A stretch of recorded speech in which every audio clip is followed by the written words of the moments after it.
네, 이번 시간에는 양극성 장애에 대한 몇 가지 기본적인 지식들을 알아보는 그런 시간을 갖도록 하겠습니다. 이번 시간에 활동 목표 살펴보시죠.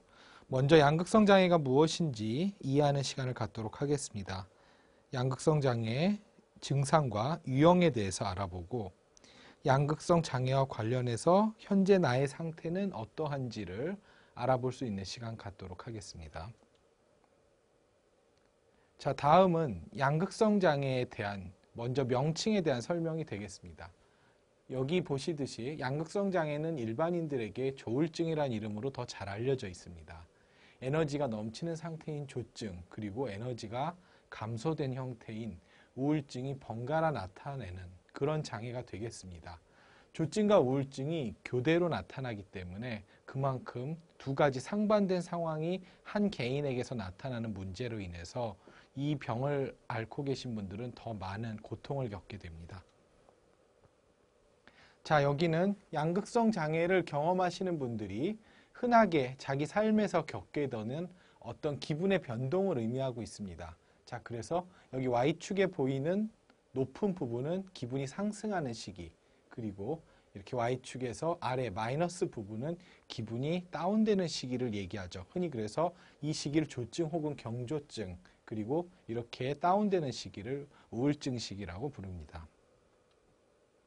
자, 그러면 구체적으로 각 시기의 특징들을 알아보도록 하겠습니다. 먼저 조증 시기는 평소보다 에너지가 충만해지는 상태입니다.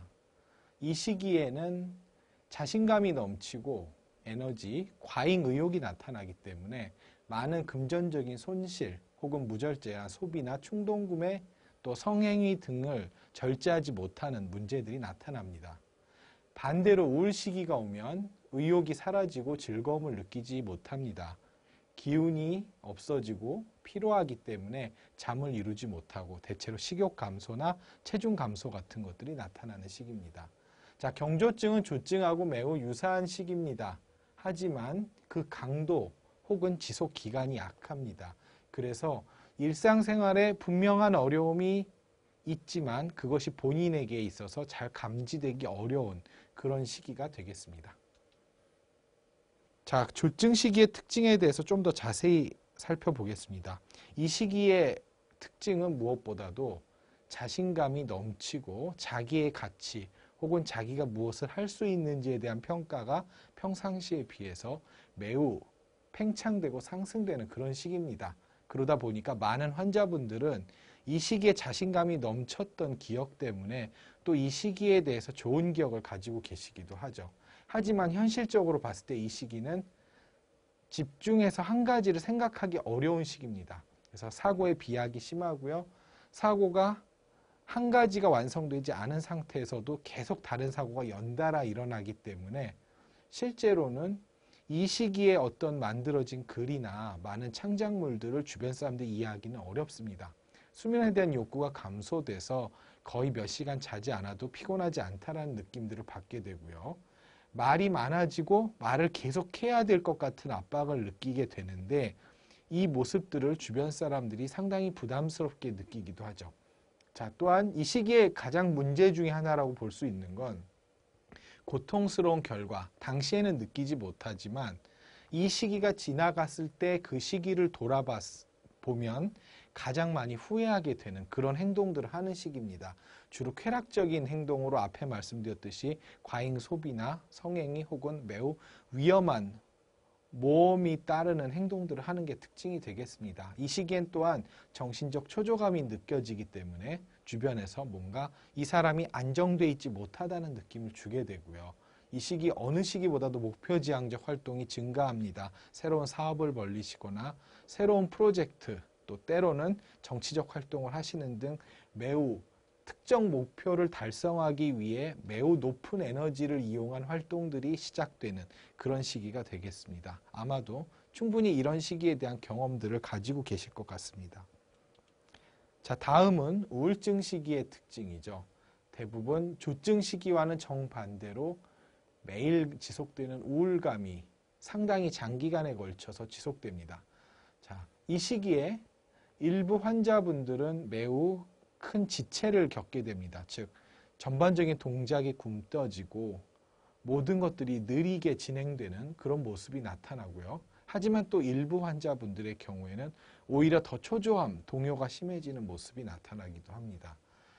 일상 활동에 대한 흥미나 즐거움이 뚜렷하게 저하되고요. 식욕이 감소되다 보니 대부분은 체중이 감소됩니다. 물론 일부 환자분들의 경우에는 오히려 식욕이 증가하고 체중이 느는 경우들도 있습니다. 수면에 있어서도 두드러진 문제가 나타나죠. 그래서 거의 매일 나타나는 불면증을 경험할 수 있고요. 또 일부 환자들의 경우에는 과다수면이 나타나기도 합니다. 이 시기에 상당히 위험한 것 중에 하나는 자살이죠. 죽음에 대한 생각이 자주 들게 되고요. 구체적인 계획이 없는 자살 생각 혹은 구체적인 계획을 가지고 있는 자살 기도, 또 실제로 자살에 대한 시행이나 자해들도 이 시기에 많이 나타납니다. 집중력이 감소하고 우유부단함이 심해져서 어떤 결정을 내리기도 힘들어집니다. 또한 이 시기에 거의 매일 피로감을 느끼고 활력을 상실하게 되죠. 그러다 보니까 일부 환자분들은 우울증 시기가 너무 고통스러워서 오히려 조증 시기를 기다리는 그런 모습을 보이시기도 합니다. 자, 다음은 양극성 장애의 유형입니다. 이미 조증, 경조증, 우울에 대해서 살펴봤는데요.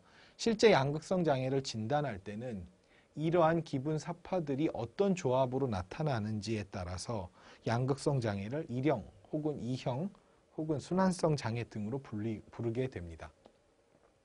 자, 먼저 1형 양극성 장애에 대해서 살펴보겠습니다. 1형 양극성 장애는 비정상적으로 기분이 고양되는 앞에 살펴보았던 조증 사파가 한 번 이상 나타나는 경우입니다. 조증 사파가 한 번 이상 나타나게 될 경우 제1형 양극성 장애로 진단을 하게 됩니다. 반대로 조증 사파가 나타난 적은 없고요. 하지만 그거보다 기간이 짧거나 정도가 조금 약한 경조증 사파가 나타나면서 또한 주요 우울장애, 우울증이 같이 나타나는 경우엔 제2형 양극성 장애로 진단을 하게 됩니다. 일반적으로 1형 양극성 장애에 비해서 우울증이 나타나는 비율이 상당히 높습니다.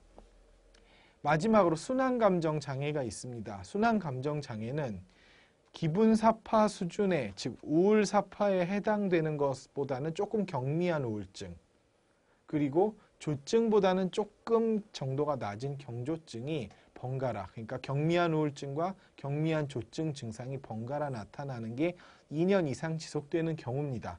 여기서 조금 주의할 점은 경미하다 혹은 경이라는 표현이 들어가기 때문에 마치 별 문제가 아닌 것처럼 느껴질 수도 있지만 실제로는 매우 심각한 병입니다. 자, 이 병은 조증 사파, 경조증 사파 혹은 주요 우울 사파를 한 번도 경험한 적이 없다는 점에서 제1형이나 2형 장애와는 구분이 되는 측면이 있습니다. 자, 이번 시간엔 이렇게 양극성 장애는 무엇이고 어떻게 진단되는지에 대해서 간단히 살펴봤습니다. 다음 시간에 다시 뵙겠습니다.